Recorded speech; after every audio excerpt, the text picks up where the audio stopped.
books was in. The books are in. Yep. They in.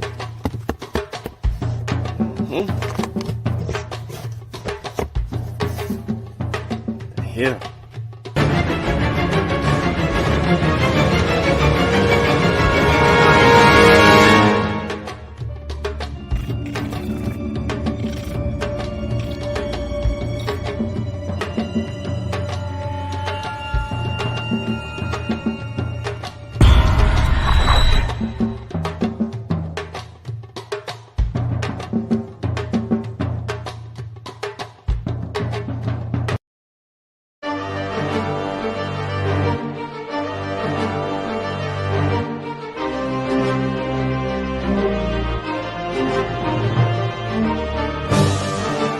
Log in to KofiPaisaTV.com and get Spears of the Mossy Volume 1 by Kofi Paisa Research Team, from Spears the Pen Volume 2 by Kofi Paisa Research Team, Spiritual Combat Volume 3 by Kofi Paisa Research Team, One Night Before Bed by Any Haret Shun Calfunny, Kalawa's Trip to the Motherland by Kofi Paisa, From Cocaine to Consciousness by Any Haret Shun Calfunny, As I Learned, We All Learn by Kofi Paisa.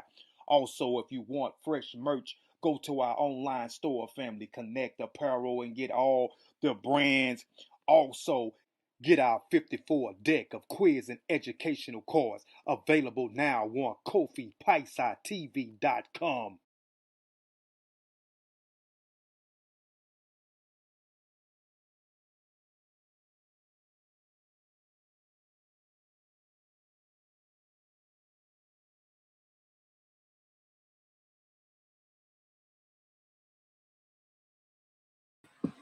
Peace. Sean, you know the what's the name cut off? ETM Hotel Rennie, Sean, welcome to Peace. My name is Sean. I'd like to thank everybody for tuning in to the Mossy Warrior Clan YouTube channel. As you know, I got my boy T'Challa in the building with me. I am going to do my Black History presentation right now. So, like this show, share the show, tell a friend. Let's get the building filled up. You know what I'm saying? We just left a really good build, which there will be a part 2 to the conversation that we just had from, on the other channel, Kofi Paisa Research, KofiPaisaTV.com. We over there doing our thing on that YouTube channel, and then we back over here on the Massa. So, again, it's Black History Month. I am about to do my Black History presentation. Like the show, share the show, tell a friend. You know, all y'all running around here knowing that they're about to try to condemn Black History Month. Let's get some people in the building. Yeah. We putting in work today. Peace, West Africa, everything. Chavis and Nunu. OG Gorilla, was good, brother? How everybody doing? You know what I'm saying? Look, we putting in the work while y'all at work putting in the work. You know what I mean? So let's we'll get it cracking here in a minute. I ain't got Facebook. Well, I can't share on Facebook, so a lot of this probably won't get seen. So for those of you who will continue to ride out with us in the chat, we're gonna kick it off in just a second. And those of you who will catch the replay, we'll deal with it from that perspective. T'Challa, before we go in, you got anything? Nah, bro. They heard me speak enough on the last show. Ready for this work, because I'm taking notes. So Yeah. So today's show gonna be about the streetcar protests of the early 1900s. That's gonna be something that's not really talked about. What up, Coach? What's good, man? Yeah, man. Like this show, share the show. You know what I'm saying? I don't know who y'all gonna share it to, but I'm sure y'all got a family member, friend, or partner, or somebody that would be interested in this information, because this here is that Black history. Give me 1 second. I'm trying to get some stuff ironed out before Facebook blocked me from saying anything.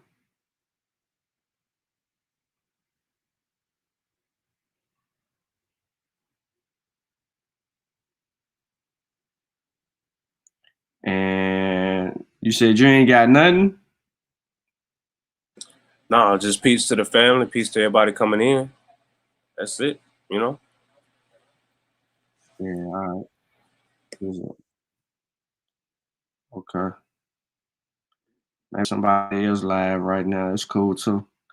All right, so I see we getting up a little bit in the numbers.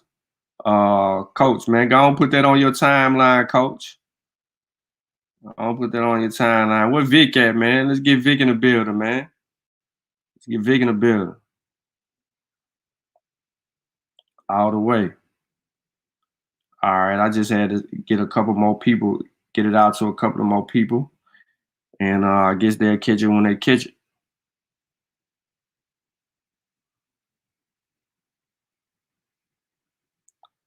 All right, so let's go, man. Share my screen real quick.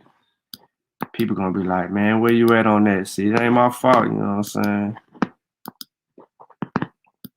Y'all missed out. You see my screen, all right? Yeah.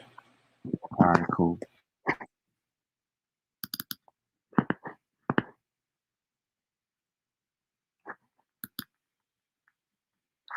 All right, you see it on full? Okay, there we go. So the Tennessee streetcar protest of the 1900s by your boy, Any Red Sean California. Again, man, like the show, share the shows, Black History Month. It's time to get it in. Peace to West Africa, Tahuti. Shares, I see you. You know what I mean? Let's go. So today we're going, you know, of course, I always outline my presentations. We deal with an introduction, hypothesis. We're going to define what a boycott is. I pose 2 research questions for this presentation. Then we'll draw a conclusion. Of course, I'm always going to hit you off with the sources. Mainly, a lot of this stuff is brewing from actual newspaper articles and clippings that's tied back into some research that came out of Kent State and some other source materials behind that, and also pretty relevant to the research done right here in Nashville, and you'll see in the sources. So big ups to everybody involved in the work that was done before me to help me bring this presentation to the people. So the intro, when Tennessee is mentioned among historians, we tend to hear a lot about the pivotal movement of the civil rights movement. Beyond that, the rest of its history is seldom swept under the rug. But long before as supposed to be a sit-in, Tennessee blacks orchestrated one of the most pivotal movements in American history, African American history.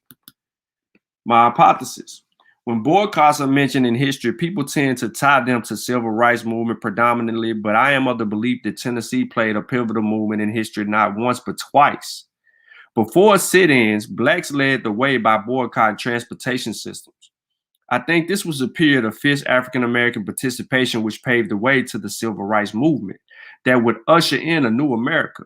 However, not much is said about the steps blacks took prior to that era, which I believe that would later be used as a blueprint that helped define the boycotts that followed in the footsteps.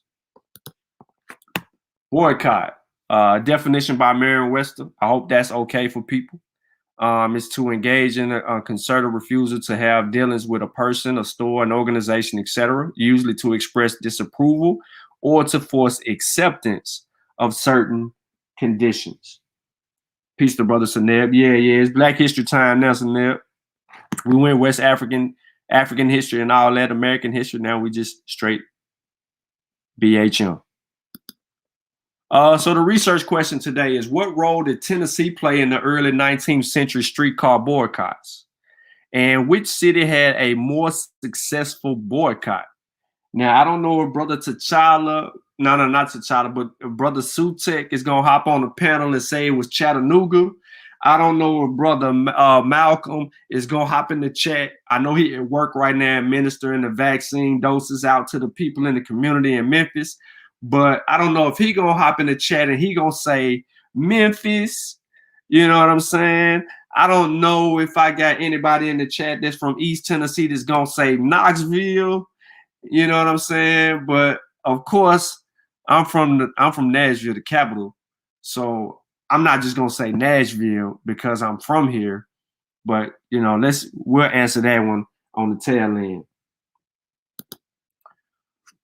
With the enunciation of the 1986 Plessy versus Ferguson United States Supreme Court decision, white Southerners declared segregation laws permissible as long as they provided equal accommodations for the races. The court ruling legalized the concept of racial separation and served as the constitutional underpinning for the South's Jim Crow system. 4 years later, between 1900 and 1906, African Americans in Nashville and numerous other cities battled against unequal accommodations in public transportation. Jim Crow streetcar era, the law set to catch Negroes. I think Sutek in the back if he ain't already joined.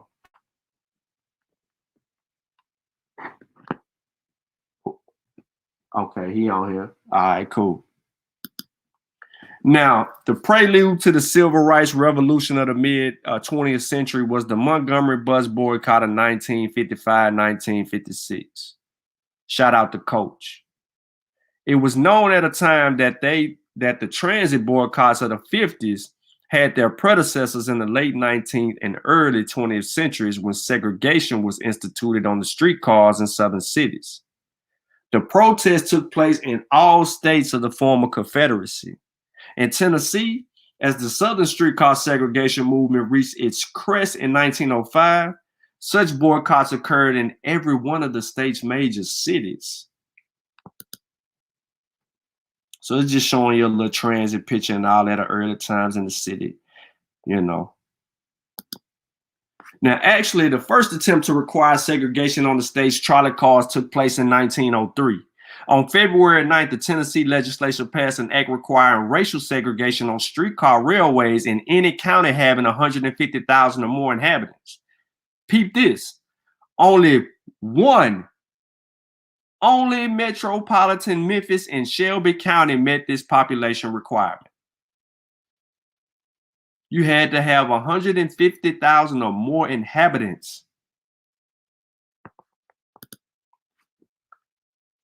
All right, now, the bill had been the subject of an unusual amount of debate in the legislature.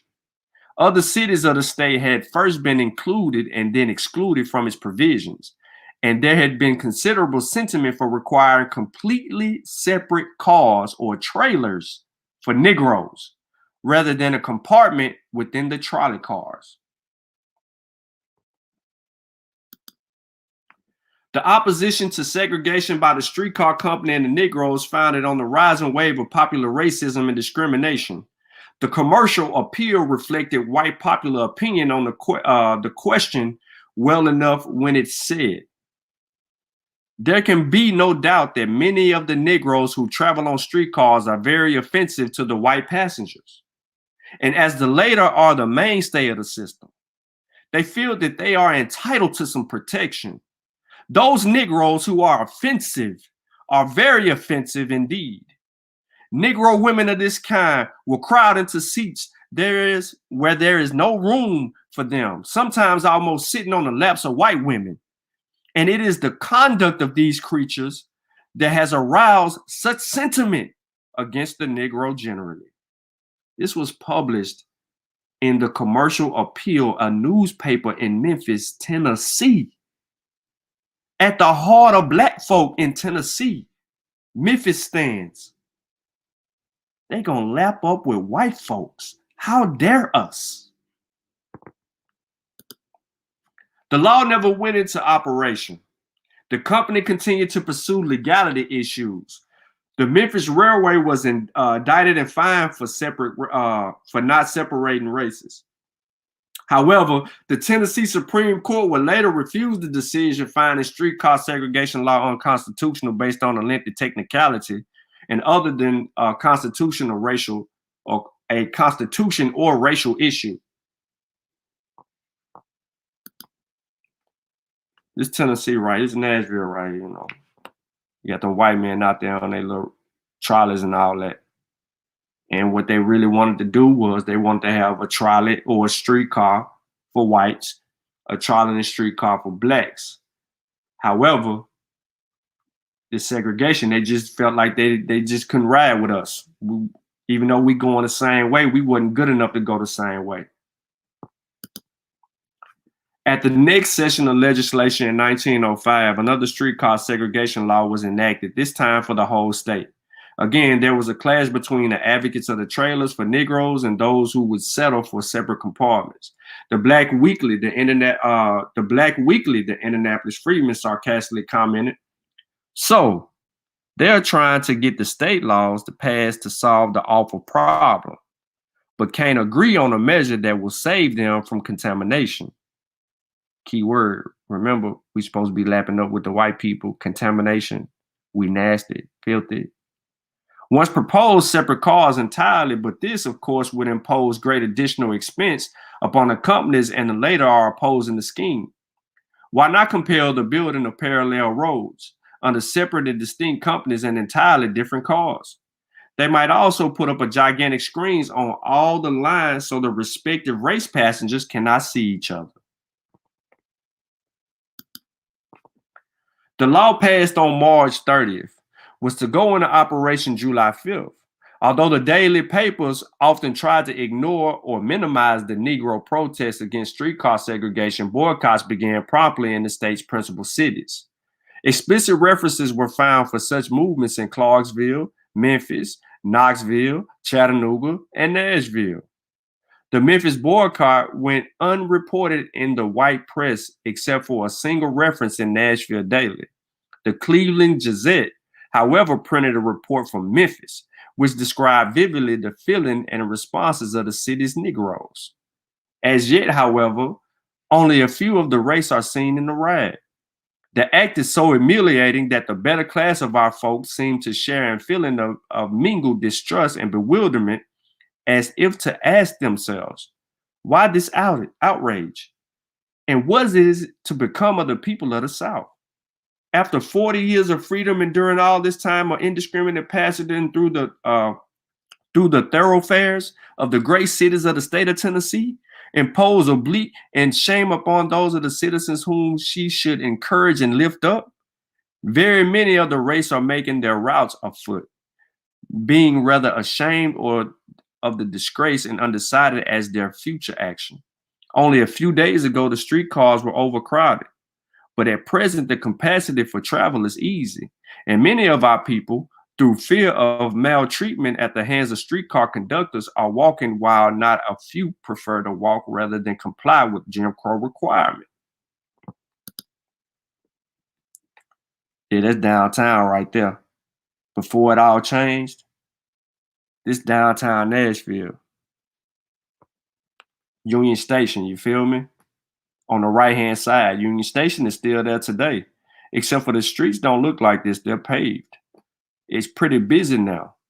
Union Station got a little upgrade to it too, even though it's still in this architectural strength, but outside of it, they added some stuff. And this bridge right here, underneath is where the train station and stuff is. But, it don't look like this today. Now in Memphis, people protested by sitting in white-only sections. One man was thrown out the streetcar and others pursued the conductor with a bat as he sped away. And people began to raise money to fight the law in courts. Now, the white press denounced this foolish action of silly Negroes as demonstrating a lack of race pride and a failure to appreciate the special provisions made for them. Nevertheless, the Negroes continued with their plans, and in September, it was announced that the Black attorney, J.T. Settle, would appeal the case of a woman recently convicted in city court for riding in the white section. Ultimately, the case was appealed to the state Supreme Court, only to end in defeat. The Negro community of Memphis was not unified in its response to streetcar segregation.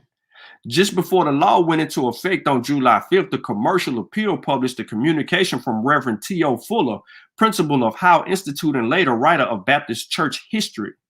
Fuller told Negroes that they would do nothing but respect the law and obey the conductors, whose position under the circumstances is both trying and hazardous. His letter was prompted, he said, by a sense of duty as a Memphis Negro citizen having religious, educational, and property interests that demand the most peaceful conditions and the most perfect harmony and cooperation between the races that can be secured.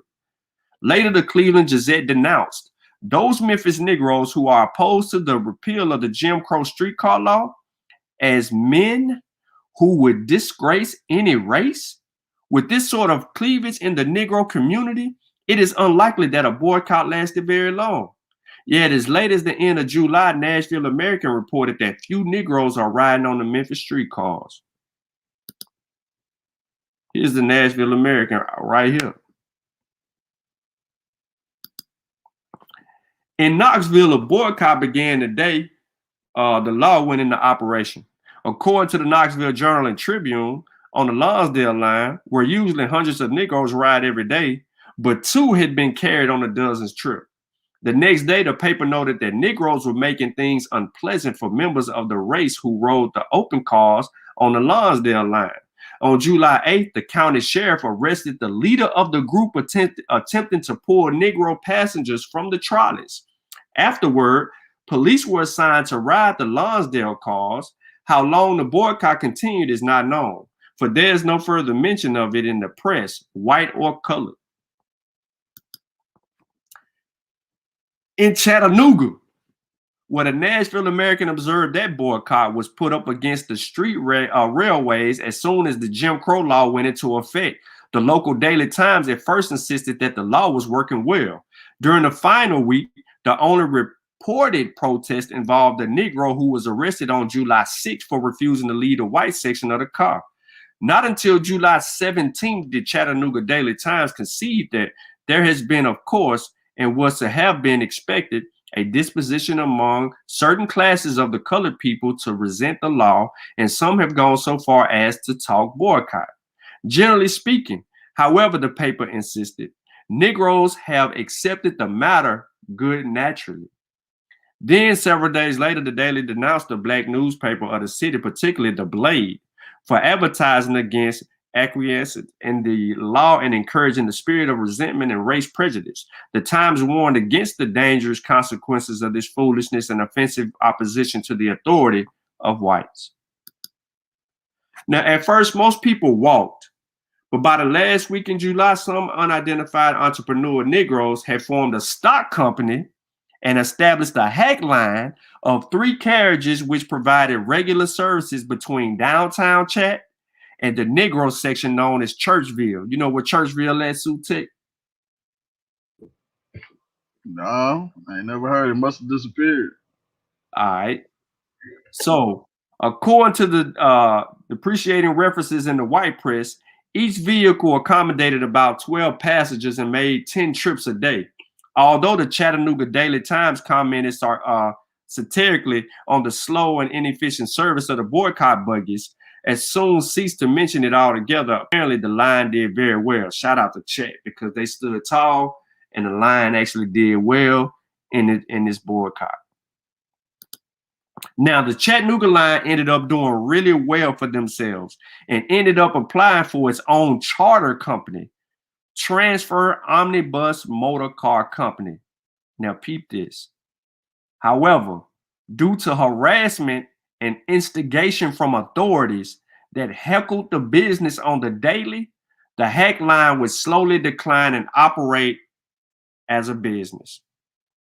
So because these people put together a business for themselves in the middle of a boycott to transport black people from one place to another because of these Jim Crow laws, police were forced to heckle this business out of business.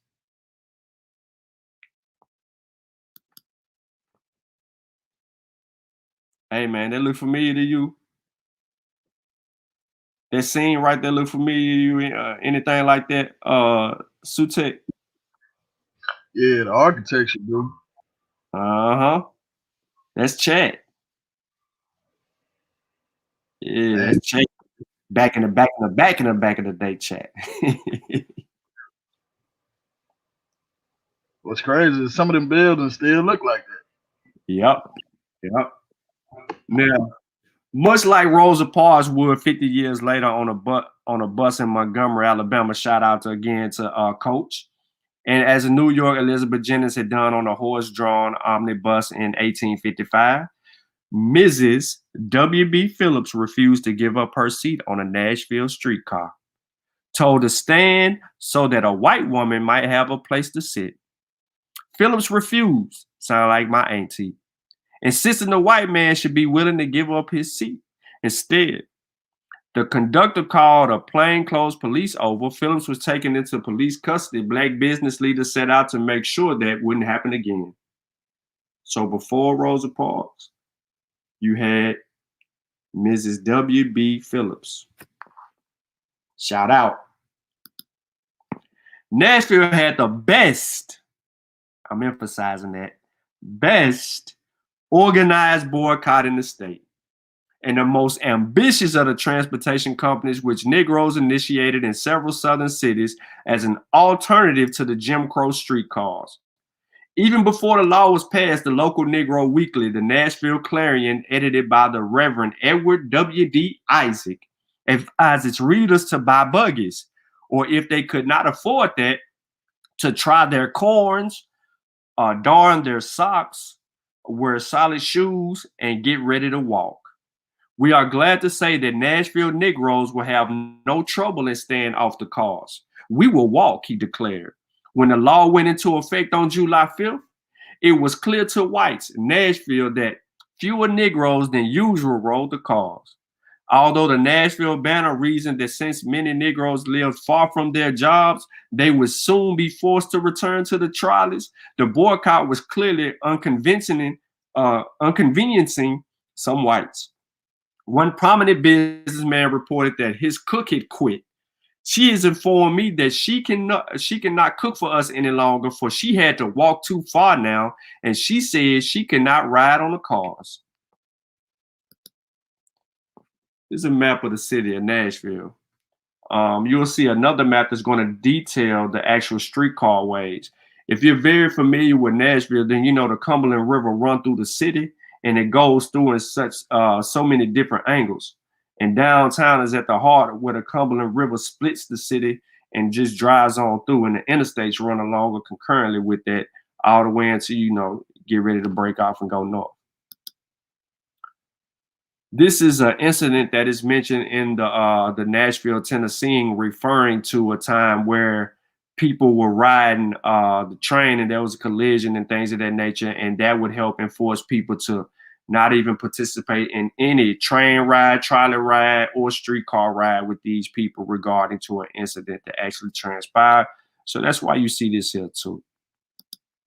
Now, Nashville Negroes took offense to the Jim Crow law, calling it a disgrace, humiliating, and moral vow to continue to protest peacefully regarding of the heckling, agitation, and irritating, provoking attitudes of whites. Now, remember, anytime black people got something good for them themselves, white hecklers are coming to agitate and irritate or provoke.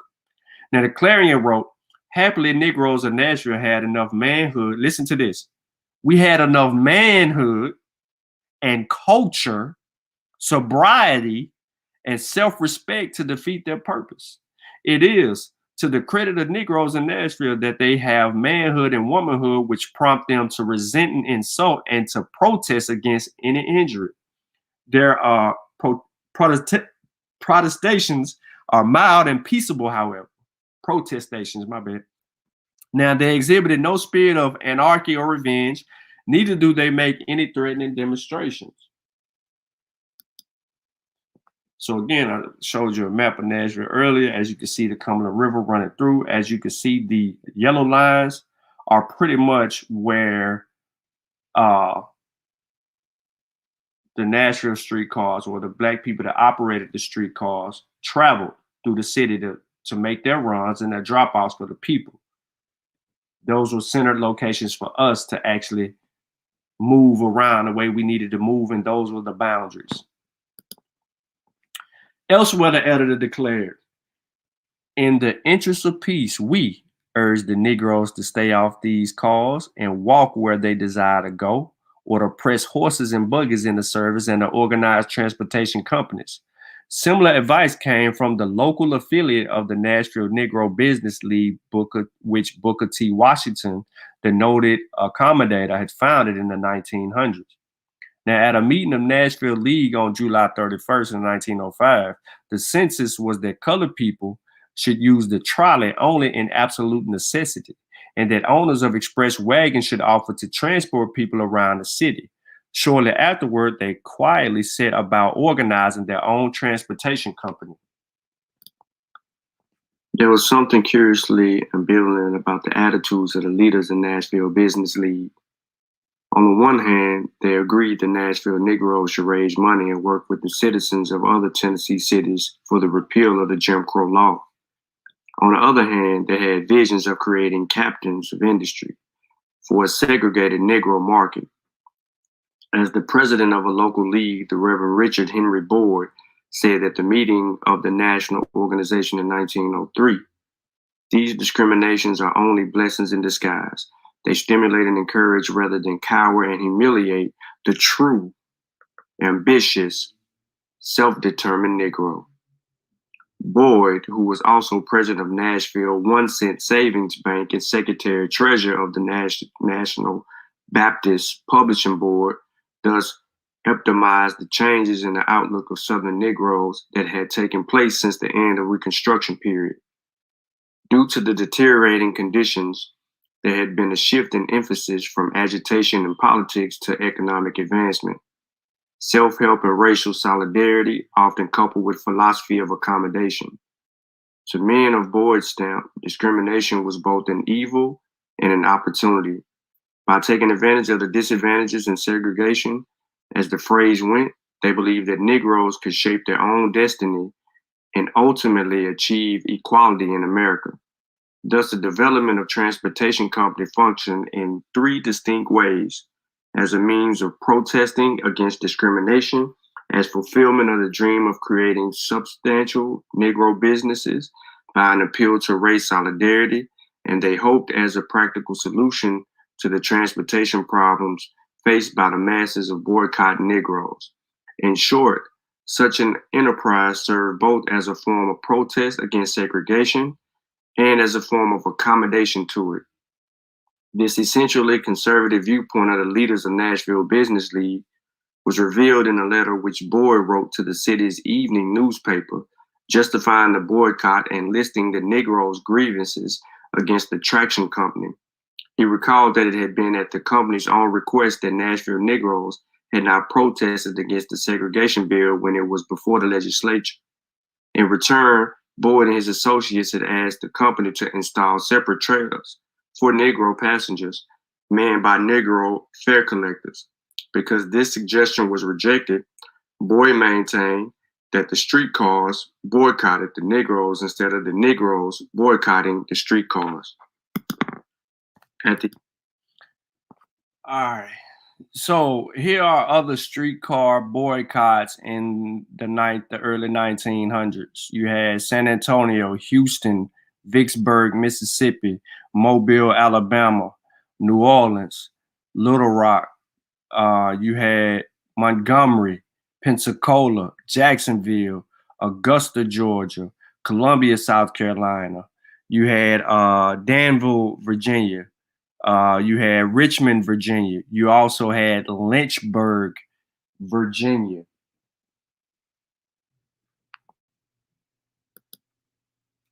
Here's a section out of the Iowa State Bystander, a news article that talked about the street automobile line in reference to Nashville's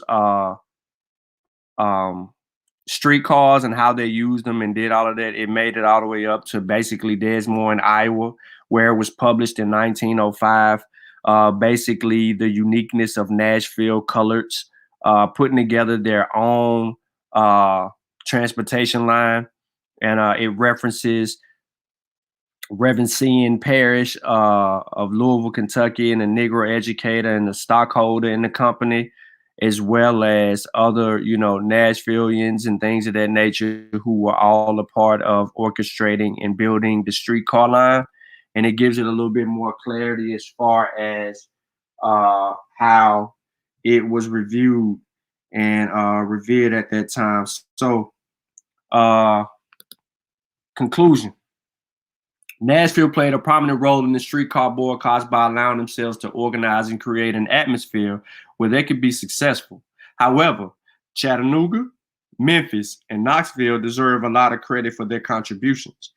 Whether the boycott was short-lived or worked well for a length of time, Tennessee's role in the 1900s proved itself worthy of recognition.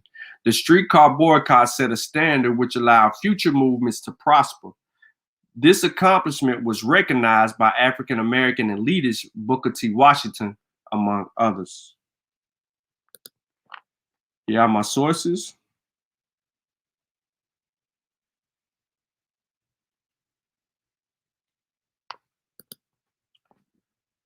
Of course, here is my validation. And here are our latest publications. Please support. You can get the books and the links in the description. We would prefer you to get the books that way. I know many people might not want to, and that's fine. But, you know, if you do get the books, we appreciate it. We're looking to build some things that would allow us to be able to start our study groups and things of that nature on our works and see if we can help expand the information that we get. Man, please support. We appreciate the love. Look for us later on this evening to further discussion, part 2 of the discussion regarding the conversation that everybody just bear witness to on Kofi Pieside TV. If you're unaware of that, you know, we would love to catch you up on that at any time. Before I conclude, brothers in the chat, brothers on the panel, y'all got anything? I see Sutek, you still in the building. You wanna argue with Chattanooga? Man, it's good work, man. I'm gonna have to. I was moving around, so I'm gonna have to. I know I missed some stuff. I'm gonna have to go back and rewatch this because this is new information to me. And anything about Tennessee, you know, I'm always up for it. So this is kind of inspiring me to dig into some history into Chattanooga myself. So yeah, great presentation, man. Appreciate that, man. That's the ultimate goal. You know what I'm saying? We just bring forth some history that people really don't talk about on the net. Like, you know, we got our brothers NBK way. They always dropping jewels. And sometimes, man, it's so much information out there that they can't just get everything out. They got to have some help too.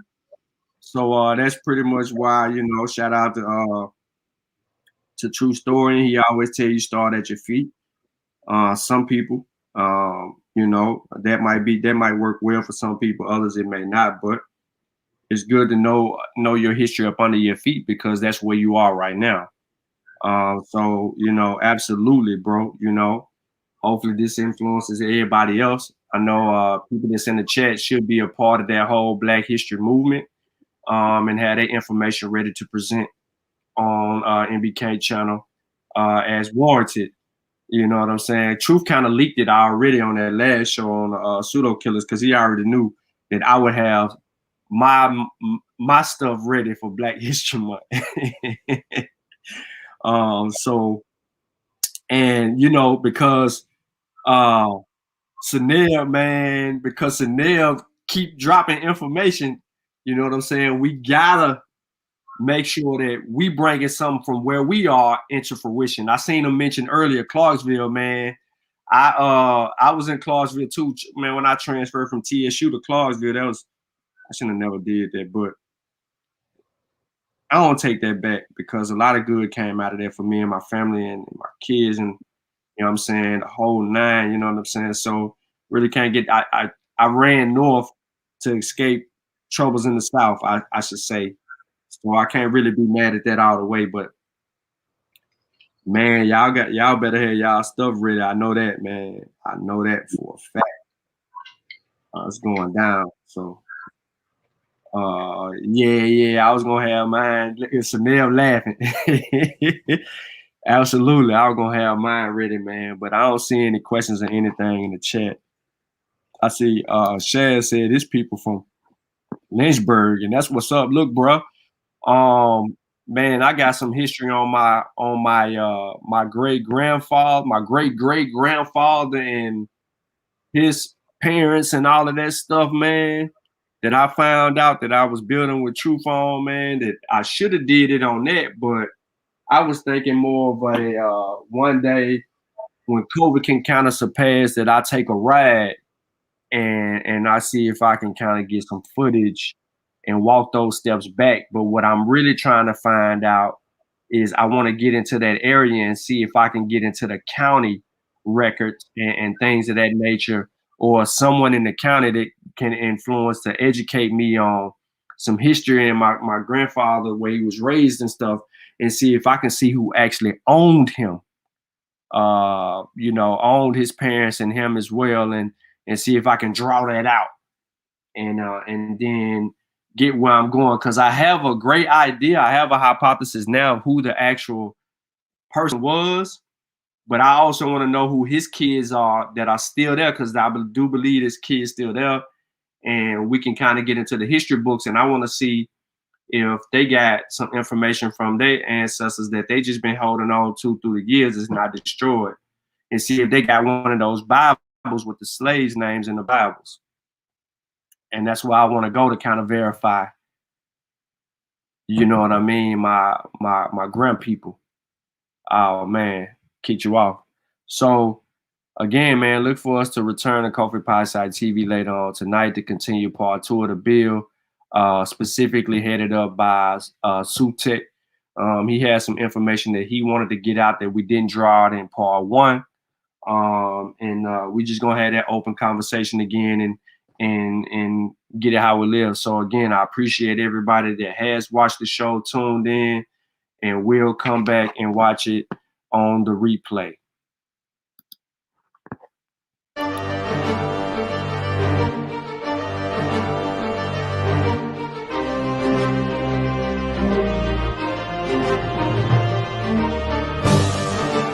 Log in to KofiPaisaTV.com and get Spears of the Mossy Volume 1 by Kofi Paisa Research Team, from Spears the Pen Volume 2 by Kofi Paisa Research Team, Spiritual Combat Volume 3 by Kofi Paisa Research Team, One Night Before Bed by Any Harek Shun Calfunny, Kalawa's Trip to the Motherland by Kofi Paisa, From Cocaine to Consciousness by Any Harek Shun Calfunny, As I Learn, We All Learn by Kofi Paisa.